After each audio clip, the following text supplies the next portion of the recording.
আপনারা যে লালন শাহর মাজার শুনছেন না, এখানে কিন্তু দেখবেন যত মানুষ যাইতেছে গাঁজা খাইতেছে, মহিলারা পর্যন্ত গাঁজা খাইছে। এক মহিলা যা বলতেছে, আমি 3 কলকি গাঁজা খাইছি, কিন্তু আমার ভিতরে আরো আগ্রহ জাগতেছে, আরো 2-1 কলকি গাঁজা খাবো। সুবহানাল্লাহ বলবেন না নাউজুবিল্লাহ? আবার এক বৃদ্ধকে সাংবাদিক প্রশ্ন করতেছে যে গাঁজা খাইতেছেন, আল্লাহর ভয় না আপনার? বলতেছে, আমি আরো উল্টো আল্লাহকে প্রশ্ন করতেছি, গাঁজাতে সে কেন নিশা দিল? একটু জোরে বলবেন নাউজুবিল্লাহ? এই যারা এই ভণ্ড পীরের দরবারে থাকে, লালন শাহ যারা ফকির ভেষ ধারণ করে থাকে, ও বলতেছে আল্লাহ গাঁজাতে কেন নিশা দিল।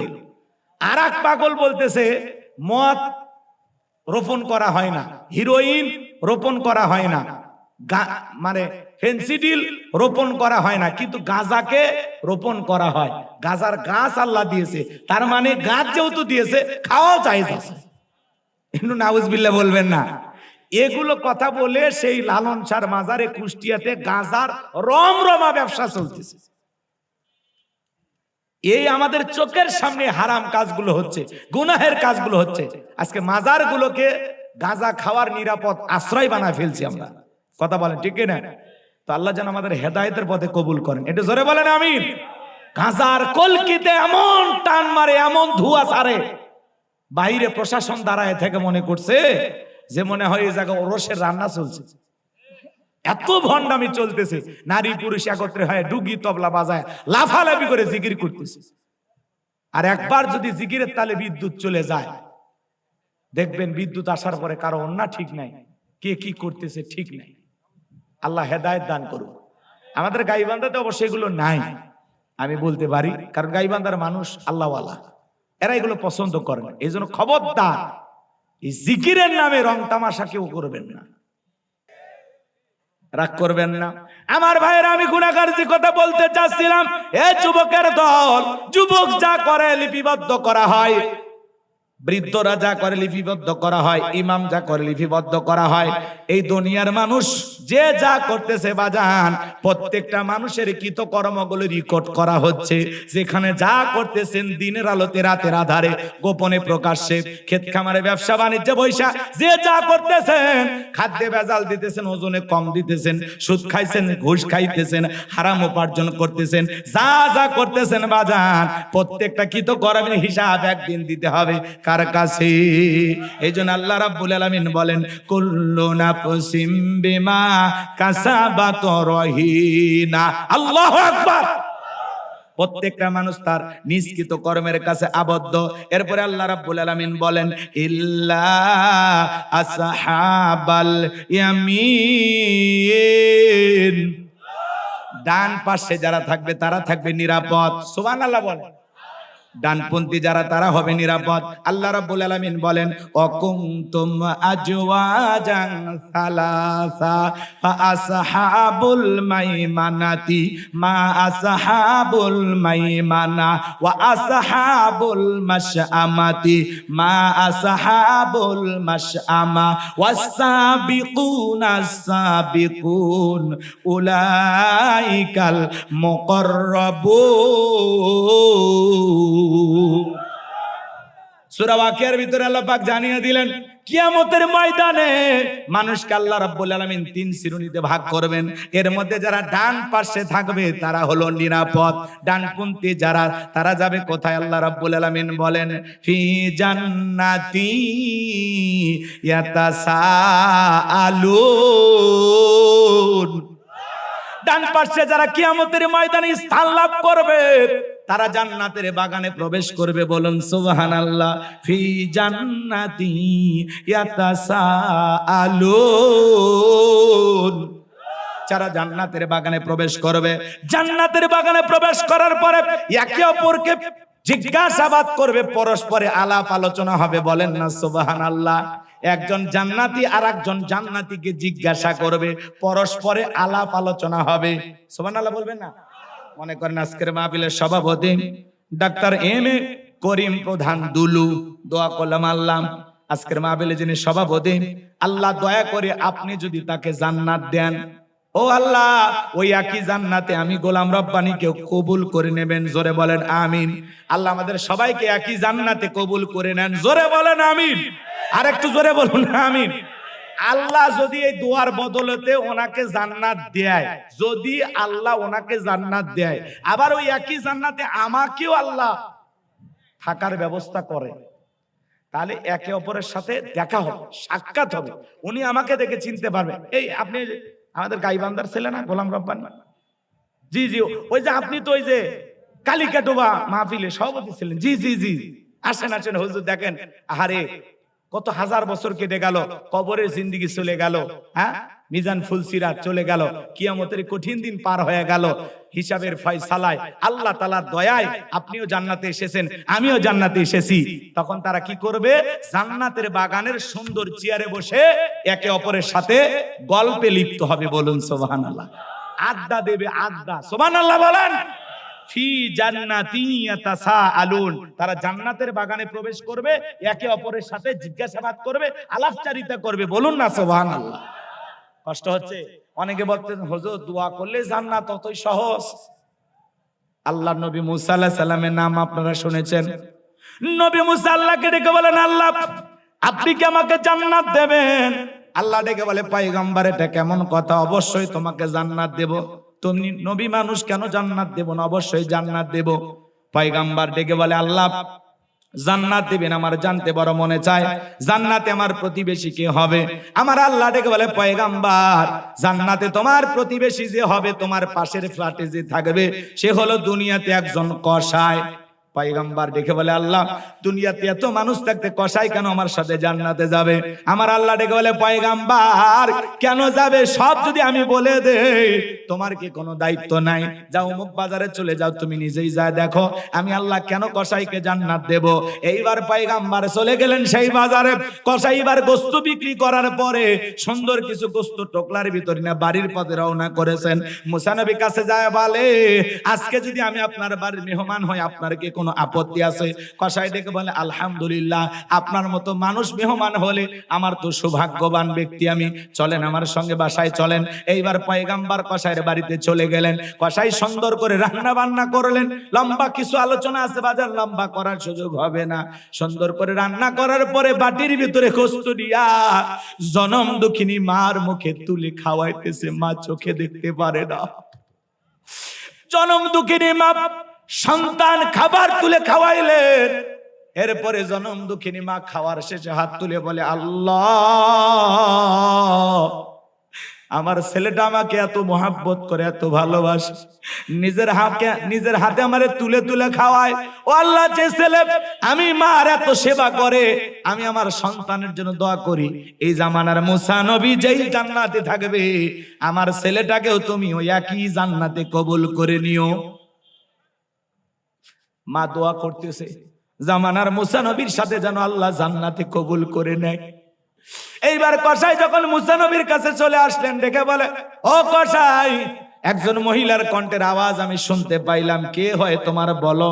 বলে, ওটা তোমার জনম দুঃখিনী মা, প্রতিদিন দোয়া করে আল্লাহর কাছে জামানার নবী মুসার সাথে যেন আল্লাহ আমাকে একই জান্নাতে কবুল করে। আপনি বলেন, কই জামানার নবী মুসা আর কই আমার মতো সামান্য কসাই আল্লাহকে এই দোয়া কখনো কবুল করতে পারে? আল্লাহর পয়গম্বর মুসা ডেকে বলে, কসাই আল্লাহ তাআলা তোমার মায়ের দোয়া কবুল করেছেন। আল্লাহ তাআলা আমাকে জানিয়ে দিয়েছেন, আমি যেই জান্নাতে থাকবো, ওই একই জান্নাতে আল্লাহ তাআলা তোমার মায়ের দোয়ার কারণে তোমাকেও কবুল করেছেন। বলুন সুবহানাল্লাহ। মায়ের দোয়ার কারণে একটা কসাই যদি পয়গম্বর মুসা আলাইহিস সালামের সাথে জান্নাতে যেতে পারে, ও গাইবান্ধার গোবিন্দাগঞ্জের মুসলমানেরা বলেন তো, সেই মায়ের দোয়া নিয়ে আমরাও জান্নাতে যেতে পারবো কিনা? পারবো কিনা বলেন? তাহলে সেই মায়ের দোয়া নেওয়ার দরকার আছে না নাই? এজন্য আল্লাহ রাব্বুল আলামিন বলেন, ওয়াকাদা রাব্বুকা আল্লা তা'বুদু ইল্লা ইয়্যাহু ওয়া বিল ওয়ালিদাইনি ইহসানা। আল্লাহ বলে, আমার ইবাদত করো, আমার গোলামি করো, আমার ইবাদতের সাথে কাউকে শরীক করো না। আমার ইবাদতের পর তোমাদের দায়িত্ব হলো মাতা পিতার খেদমত করা, তাদের সাথে উত্তম আচরণ করা, ভালো ব্যবহার করা। সন্তান হিসাবে বুকে হাত দেখে বলতে পারবেন আমাদের মা বাবার সাথে আমাদের সম্পর্ক ভালো না খারাপ? কথা বলে না কেন? খুব বেশি ভালো না। অধিকাংশ পরিবারে মা বাবা নির্যাতন জুলুমের শিকার। মনের কষ্টের কথা বৃদ্ধ মা বাবা কারো কাছে বলতে পারে না। আজকে যদি প্রত্যেকটা পরিবারে মা বাবা ভালো থাকতো, তাহলে এই দেশে বৃদ্ধাশ্রম গড়ে উঠতো না। কথা বলেন। যে সন্তানগুলো মা বাবাকে বৃদ্ধাশ্রমে পাঠাইছে, কি মনে করছেন ও নিজের ভাগ্যে জান্নাতটাকে হারিয়ে ফেলেছে? নিজের ভাগ্য থেকে জান্নাতটাকে আলাদা করে দিয়েছে। মা বাবার ওয়াজ করলে অনেকের কষ্ট হয়, খারাপ লাগে। আজকে আপনি আপনার মা বাবার সাথে যে ভালো আচরণ করবেন, আপনার সন্তানও ঠিক আপনার সাথে ওই ভালো আচরণ করবে। আপনি যদি আপনার মা বাবাকে কষ্ট দেন, ব্যথা দেন, আপনার সন্তানও আপনাকে কষ্ট দেবে। আপনি কেন বোঝেন না? এক শিক্ষিত লোকের গল্প পড়েছিলাম। অনেক সম্পদ, কিন্তু বাবাকে রাখছে স্টোররুমে। বাড়িতে অনেক খাবার, তেহেরি নিহেরি বিরিয়ানি রোস্ট ভিআইপি খানা। দেখবেন এই সমাজের মানুষ জোড়া তালি দেওয়া বন্ধুকে দাওয়াত দিয়ে খাওয়ায়, হাজার হাজার টাকা বাজার কইরা পাশের বাড়ির মায়ের পেটের আপন ছোট ভাই, তার বাড়িতে এক প্লেট ভালো খাবার যায় না। আপনি মুসলমান দাবি করেন নিজেকে,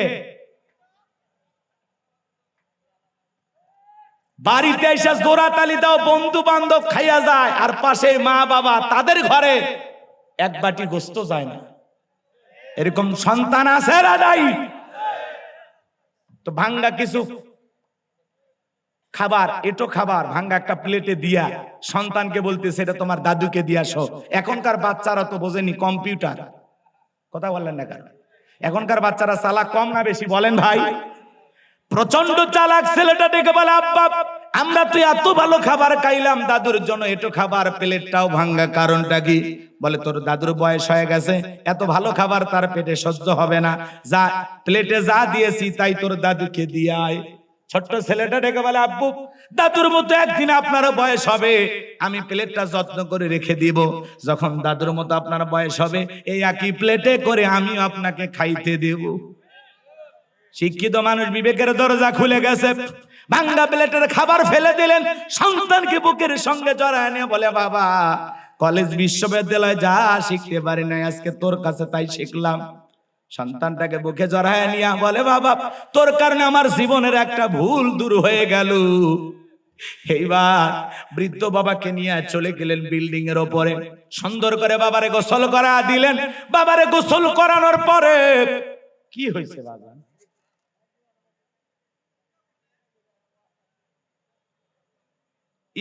এই জন্য ডাকছেন এতগুলো হাদিয়া দিয়ে, এই জন্য হ্যাঁ মিলাদ কিয়ামের কথা বলার জন্য? হ্যাঁ এগুলো বড় বড় হুজুর দেশে আছে, এগুলো দলাদলির মধ্যে আমি নাই।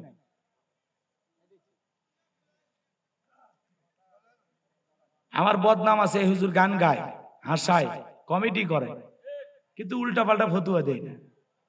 কি বলেন? জাতি বিশৃঙ্খলা এমন কথা বলি না। গাইবান্ধার মানুষ এমনি, রংপুরের মানুষ ভাওয়াইয়া পল্লী গীতি পর অভ্যাস আছে আমাদের, গাইতে কি হয়েছে। কিন্তু এত সুন্দর একটা আলোচনা হচ্ছে মায়ের, তার মধ্যে চাচার বুড়ো আঙ্গুল ঢুকে দেওয়া ঠিক হলো? পজের মোশনটাই নষ্ট হয়ে গেল। আপনি নিজেও তো বুঝতেছেন, সভাপতি হলে দায়িত্ব থাকা লাগে, যত স্লিপ আসবে পকেটে জমা রাখবেন। আপনি তো বাঘের বাচ্চা আজকের মাহফিল, আপনি বুঝিচ্ছেন না? নিজের ওয়াইফ নিজে হারান কেন? আপনি যা করবেন, যা রায় দিবেন তাই হবে। কি বলেন? 50টা স্লিপ আসলে পকেটে রাখবেন, একটা বক্তাক দেবেন না। এখানে প্রশ্নের উত্তর দেওয়ার জন্য আসি নাই তো, কথা বলেন, আসছি বয়ান করার জন্য। আপনি মিলাদ কি এমনি আমাকে জিজ্ঞাসা করে লাভ আছে? বড় বড় হুজুর আছে, ওনাদেরকে নিয়ে আসবেন, বাহাস করে দেখেন না হুজুরেরা, হ্যাঁ ওনাদেরকে নিয়ে আসবেন, আমাদের মতো হুজুর দিয়ে হবে না। কষ্ট পাচ্ছেন, কি বলছিলাম ভুলে গেছে। এইবার সুন্দর করে বাবাকে গোসল করা দিলেন, সুন্দর জামা পরা দিলেন। স্ত্রী এই দৃশ্য দেখার পরে বোঝেনি তো পরের বেটি, শ্বশুর ভালো থাক, শাশুড়ি ভালো থাক, এটা চায় না। কথা বলে না কেন? প্রত্যেকটা ছেলের বউ যদি শাশুড়িকে নিজের মায়ের মতো মনে করত, আর এই ডিজিটাল ডাইনি শাশুড়ি গুলো যদি ছেলের বউদেরকে নিজের মেয়ের মতো মনে করত, সংসারে বউ শাশুড়ির যুদ্ধ থাকতো না। শাশুড়ি নিজের মেয়ে ভালো থাকলে ভালো প্রশংসা করে, আর ছেলের বউটা ভালো থাকলে ভালো দেখতে পারে না। আছে না নাই? কয় আমার জামাই এতই ভালো, আমার মেয়ে যা বলে তাই শোনে। আর ছেলেটা বিয়ে করার পরে বইয়ের কথা শুনে চললে তখন বলে এমন একটা ছেলের বউ পাইছি, আসার সাথে সাথে ছেলের তাবিজ করছে। কথা কন না কেন? এই হলো মা জাতির চরিত্র। লম্বা হবে বাজান, লম্বা করবো না। স্ত্রী ডেকে বলে কি ব্যাপার, এই বৃদ্ধ মানুষটাকে আবারও বিল্ডিং এর উপরে তুলে আদর যত্ন করা শুরু করলেন, ব্যাপারটা কি? বলে শোন, আজ থেকে আমরা যা খাবো বাবা তাই খাবে, আমরা যা পরবো বাবা তাই পরবে, আমরা এই রুমে ঘুমাবো, পাশের রুমে বাবা ঘুমাবে, আজ থেকে আর বাবাকে কষ্ট দেওয়া যাবে না। যদি আমার বাপের সাথে করিস বাড়াবাড়ি, 1 2 3 পাঠায়া দিব তোরে বাপের বাড়ি। বউ যদি খালি মাঝে মাঝে একটু ধমক দেওয়া যায়, পুরুষ আপনি মারার দরকার নাই, শাসন করবেন। গোমা সাপের মতো খালি ফসফস করবেন, মারবেন না। কথা কন না কেন? মারার দরকার নেই, এমন রাগ দেখাবেন, বুঝতে পারছেন? জান বোঝে যে আজকে কিছু একটা হয়ে যাবে, কিন্তু মারার দরকার নাই। বউ যারা মারে এরা ছোট লোক, এরা কি কথা কয় না। একজন বউরে পিটাইতেছে, এমন পিটান পিটাইতেছে, কয় যতক্ষণ না বাপ ডাকছিস ততক্ষণ ছাড়বো না। এরকম বোকা শোকা আছে না? মানুষজন বলে বউরে এত পিটাস কেন? কয় পিটাবো না। এই বেহা নারীর বাবা 1.5 লাখ টাকা দেওয়ার কথা, মাত্র 50,000 টাকা দিছে। আমি শ্বশুর বাড়ির থেকে এখনো 1 লাখ টাকা পাই, ও মনে হালখাতার টাকা পাই। এরকম লুভি আছে না? না। আল্লাহ ওদের হেদায়েত দান করুন, এটা জোরে বলেন আমিন। এজন্য ভাইয়েরা আমার, স্ত্রীর কথায় কখনো মা বাবাকে অবহেলা করা যাবে না। স্ত্রীর কথায় কখনো আপন ভাই বোনকে অবহেলা করা যাবে না। হাদিস শরীফের ভিতরে আসছে, যারা রক্তের আত্মীয় স্বজনের জন্য খরচ করে, রক্তের আত্মীয় স্বজনের জন্য সুসম্পর্ক বজায় রাখে। ভালো করে বুঝবেন, যারা রক্তের আত্মীয় স্বজনের জন্য টাকা পয়সা খরচ করে, এদের সম্পদকে আল্লাহ তাআলা বৃদ্ধি করবেন, এদের হায়াতকে আল্লাহ বৃদ্ধি করবেন। বলেন সুবহানাল্লাহ। কোন স্ত্রী যদি খরচে বাধা দেয়, তার মানে ওই বোকা স্ত্রী জানে না। ওই মা বোনদেরকে আমি বলতেছি, মা আপনি যদি আপনার স্বামীর কল্যাণ চান, আপনার স্বামী ধনী হোক টাকাওয়ালা হোক, তাহলে তাকে স্বাধীনভাবে তার মা বাবা ভাই বোনের জন্য খরচ করতে দিতে হবে। কথা কয় না কেন? আপনার স্ত্রী যতই চালাক হোক, স্ত্রীর কথা শুনবেন না। মেয়ে মানুষ এমন এক আজব প্রাণী, বাপ রে বাপ। নারী জাতি বুঝতে পারলেই নিয়ামত, না বুঝতে পারলেই কিয়ামত। কথা বলে ঠিক কিনা? বুঝতে পারলেই খুবই ভালো, না বুঝতে পারলে সুন্দর আলোকিত ঘরটা অন্ধকারে পরিণত হয়ে যাবে। কথা বলে ঠিক কিনা? এই জন্য মা জাতিকে বুঝতে হবে, ওদেরকে বেশি শাসন করতে যাবেন না। বাঁকাহারের তৈরি, সোজা করতে গেলে আরো বাঁকা হবে। কথা কয় না? কথা কয় না? রাগ করতেছেন মনে হয় আপনারা? করতেই পারেন বাজান, গভীর রাত হয়েছে, আমি আর আপনাদেরকে কষ্ট দিতে চাই না। এ তরুণ যুবকেরা, তোমাদের পায়ে হাত দিয়ে অনুরোধ করে বলে যায়, মা বাবার সাথে কখনো খারাপ ব্যবহার করবা না, মা বাবার সাথে কখনো কষ্ট দিবা না। তোমার আচরণে তোমার মা বাবা কষ্ট পায়, আ শব্দ করে, এমন ঘটনা কখনো ঘটানো যাবে না। পিতা মাতার চেহারার দিকে তাকাইলে সওয়াব পাওয়া যায়। কোন সন্তান যদি তার মা বাবার চেহারার দিকে তাকায়, আল্লাহ রাব্বুল আলামিন আমল নামায় উমরা হজের সব লিখে দেয়। বলুন সুবহানাল্লাহ। হজের সব খালি মা বাবার চেহারার দিকে তাকাই। আর আমরা কি করি? চেহারার দিকে তাকাইলে রাগ করে, বুড়া বুড়ি মনে করে, আর শ্বশুর শাশুড়ি পাইয়া পাগল হয়ে যায়। শাশুড়ির দরজায় হুন্ড একটা দিছে পালসার, বোঝেন নাই? শাশুড়ির দরজায় ব্রেক করে ডাক দেয় আম্মা। শাশুড়িকে ছোটবেলায় মাদ্রাসায় পড়েছিল, গুন্না মুখস্থ করছে। শ্বশুরের দেখা হলে আব্বা কেমন আছেন, আব্বা কি খেয়েছেন। শ্বশুর কয় মারাত্মক এক জামাই পেয়েছি। কে? কয় ছোটবেলায় মাদ্রাসায় পড়েছে, কলকলার সব হরফ মুখস্থ। শ্বশুর ডাকে আব্বা আম্মা, মা বাবা হয়ে যায় বুড়া বুড়ি। তোর কপালত লাত্তিয়ার গুড়ি, মরার পরে ফেরেশতারা বাইরে ফুটে করবে ভুরি, জাহান্নামে হবে তোর বসত বাড়ি। নবীর এক সাহাবী মারে কাঁধে করে নিয়ে খানায় খাবার তফ করতেছে। আল্লাহ রাসূল খুশি হয়ে গেলেন, জিজ্ঞাসা করলেন, সাহাবী কাঁধে কে? সাহাবী বলেন, হুজুর আমার মা। নবী ডেকে বলে, সাহাবী বড় ভালো কাজ করতেছো, মায়ের সেবা করার কিসমত আমার হয় নাই। তুমি বড় ভালো কাজ করতেছো। সাহাবী ডেকে বলে, হুজুর আমি যে আমার মাকে নিয়ে খানায় কাবা তওয়াফ করতেছি, আমি কি আমার মায়ের হক আদায় করতে পেরেছি?